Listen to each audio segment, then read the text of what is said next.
You're just a cash cow who would marry a dull guy like you otherwise? My wife looked down at me with a twisted smile. I let out a bitter laugh at her cold words. I work for a major manufacturing company, and one day I was asked to transfer overseas.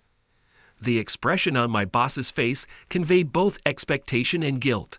He seemed to feel a mixture of wanting to entrust me with the job and concern about the burden it might place on me since I had a family. Will you come with me on the transfer? As soon as I asked my wife that after returning home, she lifted her head and glared at me sharply. No way. I'm not going. You can just go alone. She didn't stop there and went on to say something unbelievable. Stop joking about wanting me to come with you. I'm divorcing you. I was shocked that she jumped from talking about the transfer to divorce. She continued to berate me with a torrent of scornful words. If you had said you'd come with me, I was going to let it go. But as soon as I said that and handed her something, her expression changed instantly. My name is Austin. I work for a major manufacturing company.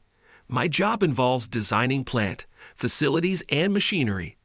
I take pride in being hardworking and have always worked diligently since joining the company. Thanks to that, I've earned high praise. We can trust Austin with it, and you always do great work. Of course, I remained humble and intended to stay focused and continue doing my best. But I had a problem.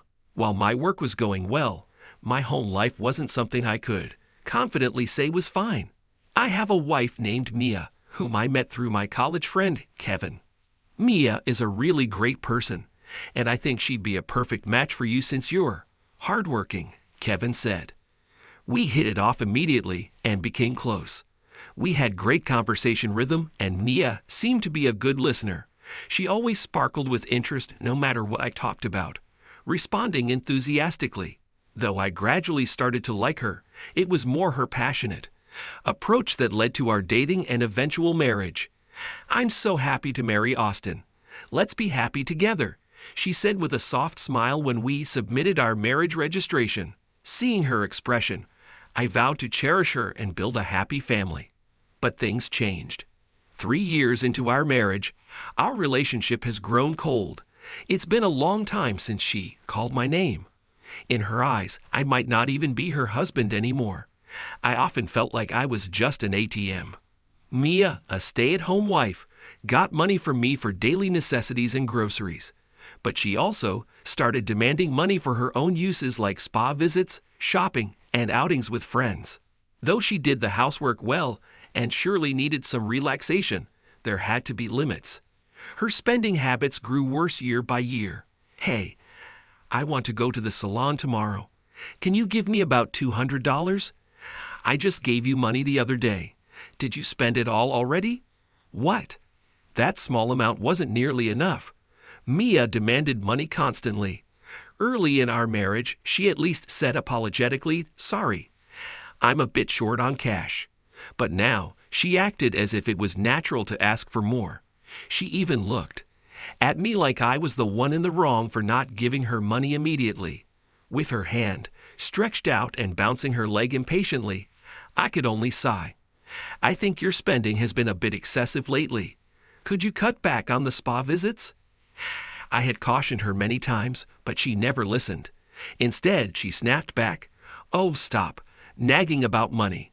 Don't you have something more important to do, like earning more?" Her cold eyes were as if she was looking at garbage. She held no love for me at all.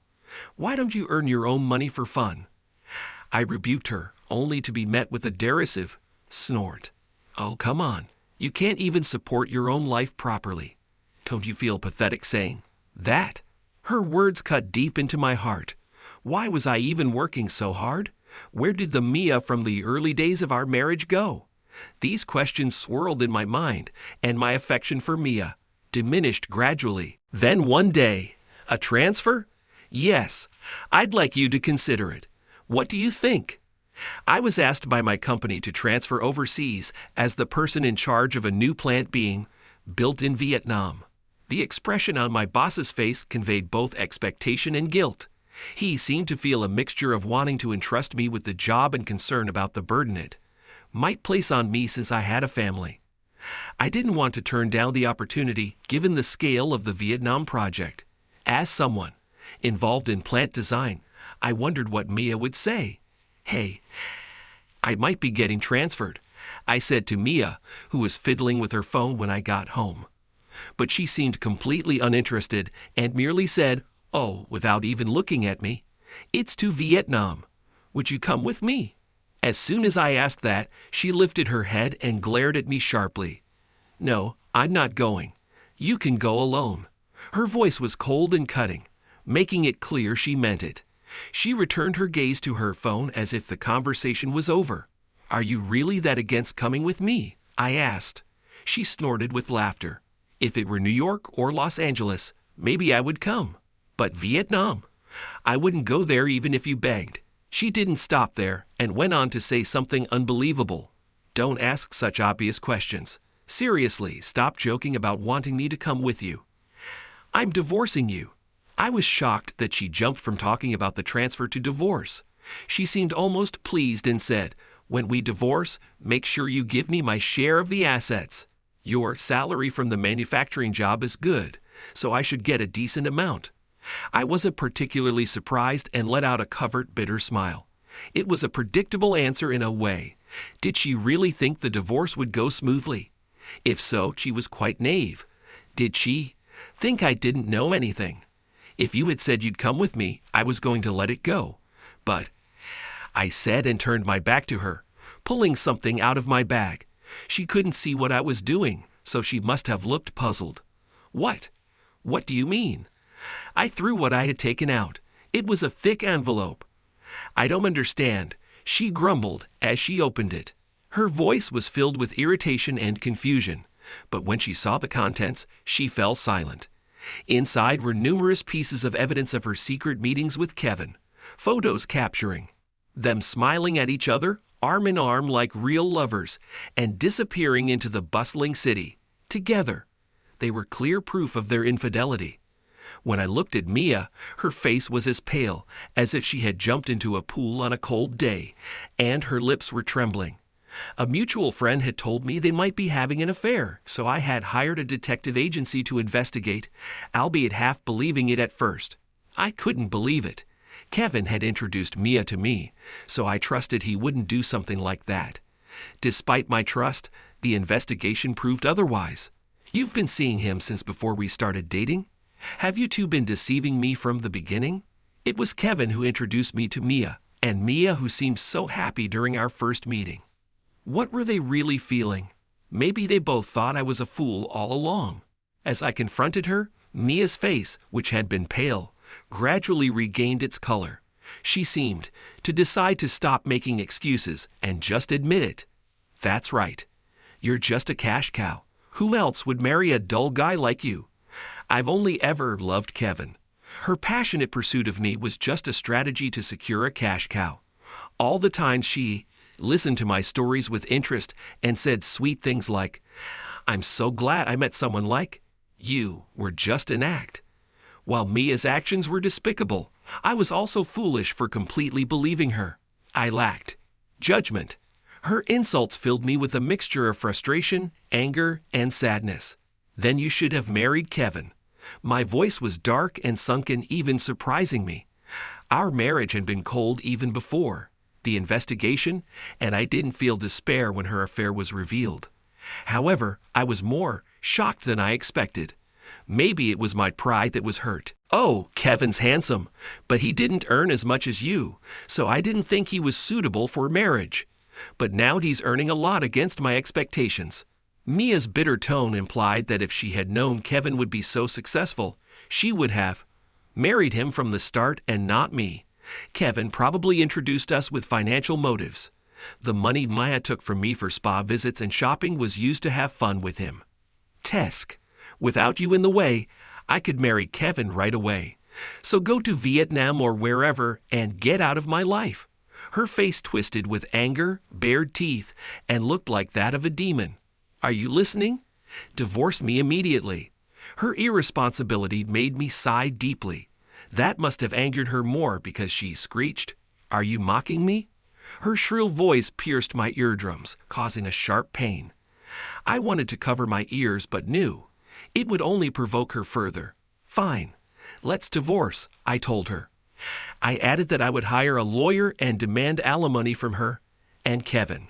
She smiled smugly as if she had been waiting for those words. Fine, Kevin will easily pay the alimony. He earns more than you anyway. With a confident tone, she started packing her things into a suitcase. I've already left some essentials at Kevin's place. I don't need anything left here, so throw it all away. She left the house with a spring in her step, as if she might start skipping. The door closed with a loud bang. I felt an indescribable emptiness and couldn't move, as if my feet were nailed to the floor. I packed my belongings and sent them to my parents' house, disposed of Mia's remaining things, and moved out. I tried to leave no trace behind.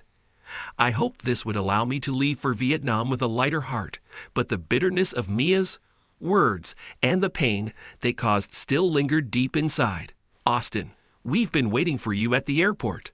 Rachel, my coordinator and secretary, was waiting for me. As soon as she spotted me, she waved with a bright, sparkling smile. She was proficient in languages, not only Vietnamese, but also most Southeast Asian languages. Her parents were backpackers who traveled around Southeast Asia with her, so she learned many languages from a young age. Well, most of what I know are local slangs, she said with a laugh. I slowly shook my head at Rachel's modesty. No, still, it's really impressive. I'll probably be relying on you a lot for this project, so I appreciate your help. She smiled proudly when she heard me and said, "Leave it to me." Amidst the unfamiliar surroundings, I kept in touch with my lawyer in the States to proceed with the divorce and related matters with Mia. Eventually, the divorce was finalized and I managed to get alimony from both Mia and Kevin. Finally, I couldn't help but mutter when I received the news from my lawyer. The realization that I was finally divorced brought a rush of relief. At the same time, a wave of sadness hit me. The fact that I had been deceived still deeply stung. At times like this, I had an irresistible urge to drink. I just wanted to drown my sorrows in alcohol. Do you know any good places to drink? Somewhere comfortable for a foreigner would be great. When I asked Rachel, she brightly said, "I'll join you," and took me to a local eatery. The Vietnamese owners were her foster parents. My real parents were killed in a robbery when I was 15, she prefaced. In her eyes, staring off into the distance, there was a mixture of nostalgia and sadness. Without relatives to take her in, she had no place to go back to in the States. When she was desperate and unsure of what to do, she was taken in by a Vietnamese couple, friends of her parents, and they raised her until she became an adult. I applied for this interpreter job to repay them. "This is my way of showing my gratitude," she said, smiling gently as she looked at her foster parents. They were busy serving other customers and cooking, but their faces showed they genuinely loved their work. According to Rachel, their eatery was soon to be demolished for urban redevelopment. Their regular customers protested, but the couple couldn't afford to relocate because they had spent so much on raising Rachel. "That's why I want to use the money I earned from this job to help them open a new place. It's the least I can do to repay them," she said. "I see," I replied. Hearing Rachel's story filled my heart with warmth. Mia and Kevin, those money-hungry people, no longer mattered to me. They faded from my mind, and my heart felt lighter. "Austin, please eat a lot. Everything my parents make is really delicious," Rachel said. As I listened to Rachel's amusing stories from her travels around Southeast Asia, I enjoyed the delicious food and drinks. The taste was indeed something I'd want to come back for. I glanced at Rachel and renewed my resolve to do my best on this project to support her filial piety. I worked tirelessly, and finally, the Vietnam plant was nearly complete. I owed much of the smooth progress not only to myself, but also to the other employees, and especially to Rachel. Her local knowledge and efforts in dealing with the authorities and related companies were invaluable. When she was working, there was a fire of passion burning behind her eyes, and seeing it made me work hard. I'm going to work hard too, I thought. Her contributions were immense as a secretary, interpreter, and liaison between the company and external entities. When the project ended, Rachel's contract would also end. I knew this from the beginning, but I felt increasingly complex emotions as time went on. I wanted her to continue using her skills and didn't want it to end here, so I made a proposal. Would you like to work with us as a full-time local employee? I'd love to keep working with you. Rachel's beautiful eyes widened. A silence followed, and I felt a bead of sweat run down my back. Would she reject the offer? As I thought that, she smiled warmly. Yes, I'd love to. Thank you so much. I sighed in relief and felt grateful. Now I can repay my parents, Rachel said, her eyes softening with thoughts of her foster parents. Although it was a local hire, she would earn a salary comparable to that in the States. As our full-time employee, this would allow her to make more money and bring her dream of relocating her parents' restaurant closer. Seeing her so happy warmed my heart as well. Rachel, with her friendly and cheerful personality, quickly fit in and made friends with the local employees from the States. During breaks, everyone was eager to hear her travel stories. Rachel answered with a smile, making the workplace atmosphere much more pleasant. Of course, when it was time to work, everyone focused on ensuring the project's success. I could feel the rising morale around me. 3 years after I arrived in Vietnam, the factory was completed. It felt both long and short. No, with my relentless efforts, it felt like time had flown by. Everyone had different feelings, with some colleagues folding their arms and saying, "Finally, the day has come," with deep emotion. The spotless white exterior of the factory stood out brilliantly under the blue sky, almost shining. There was also a cafeteria for the workers. Rachel's foster parents were there, looking happily at the factory. Among the employees, Rachel was talking to them. Though I couldn't hear from a distance, I could tell it was a pleasant conversation from their relaxed expressions. It was likely about the cafeteria.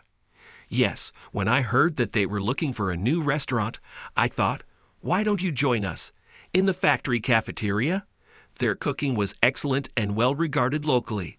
Some of the local employees from the States had also been there to eat, and all said, "That place is really delicious." Since I'd considered how to ensure their wonderful cuisine continued, I asked them to provide recipes and train the cafeteria staff. My parents were thrilled with your proposal. They said they'd be honored, Rachel said. They were putting on a brave face for their customers, but often felt down after work. Seeing them smile genuinely again made me so happy. Rachel's words carried a depth of her struggle I couldn't fully understand.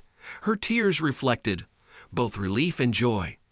I almost reached out to wipe them away, but stopped myself quickly, retracting my hand.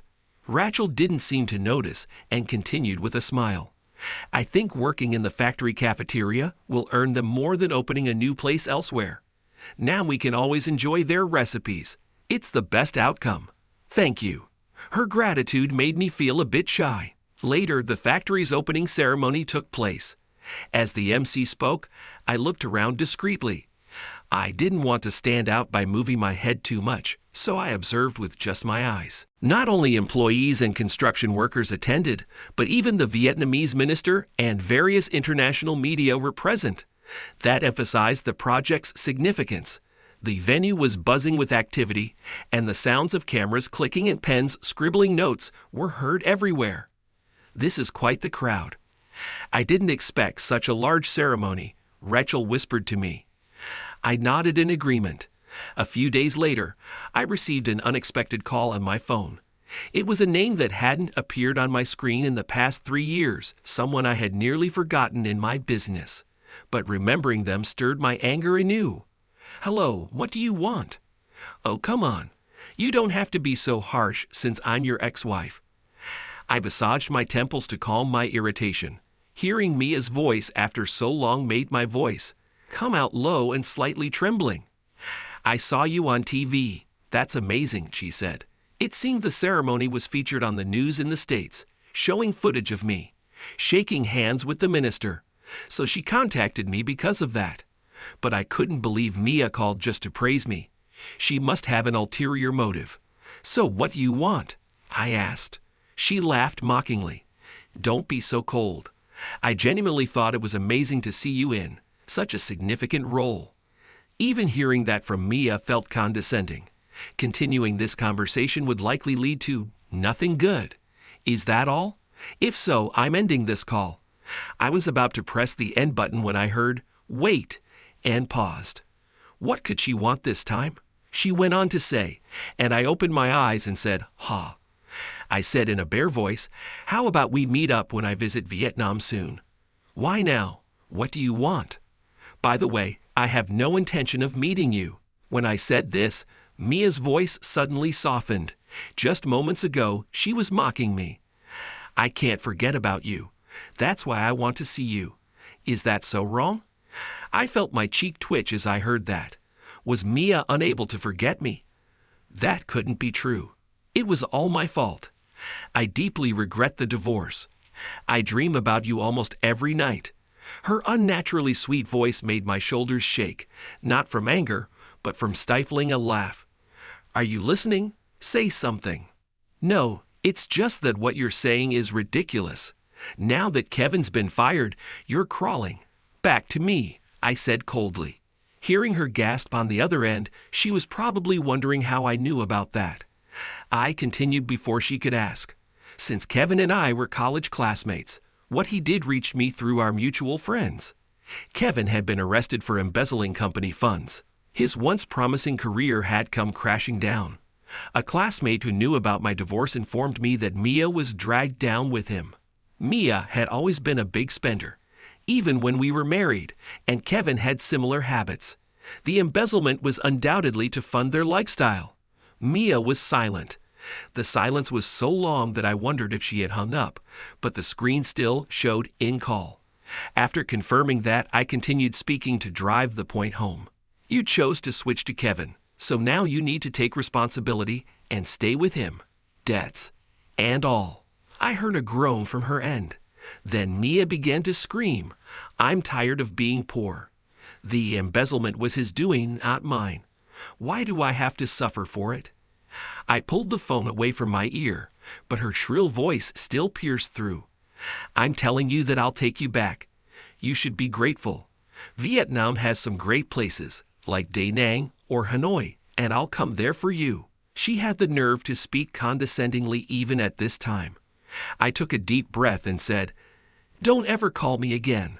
I'd rather quit my job than get back together with you," before hanging up. My heart was racing despite not having exercised, and I took several deep breaths to calm down. Rachel was working nearby and looked at me with concern. I hunched my shoulders, feeling her gaze. "Sorry for showing you something embarrassing. It's about lunchtime. How about we go to the cafeteria?" Rachel didn't ask about the call and responded cheerfully with a big yes. She called out to the other employees, stood up, and stretched. 2 more years passed, and a certain feeling had grown within me. I found myself thinking about Rachel more and more. Her dedication to the company and her foster parents' well-being captivated me. Her kindness and selflessness made me want to protect her. If I wasn't being too self-conscious, I felt that she also had special feelings for me. Despite being asked out by several men, she always declined, but she eagerly showed me the best local places whenever I asked. It was hard not to notice. "I like you. Would you like to be my girlfriend?" I made up my mind and confessed to Rachel, and she nodded with a deep blush. "Actually, I've been interested in you since we first met. Otherwise, I wouldn't have taken you to my parents' restaurant," she said. Her face turned even redder as she spoke. My cheeks heated up, and my heart pounded loudly. I placed my hand on my chest, worried that she might hear my heartbeat, and she chuckled softly. We decided to go to the cafeteria and tell her foster parents about our relationship. Would they be surprised, or would they say, "You can't have our daughter"? Their reaction was entirely different from what I expected. They seemed almost exasperated but happy, as if they were saying, "It's about time you two started dating." 2 more years passed, and I was set to return to the States. Rachel wasn't beside me. Leaning on my elbow, I stared out the airplane window. As soon as I arrived at the airport, I heard a bright voice calling my name. Turning towards the voice, I saw Rachel waving at me with her pregnant belly prominent. Our relationship had blossomed. We got married and lived happily.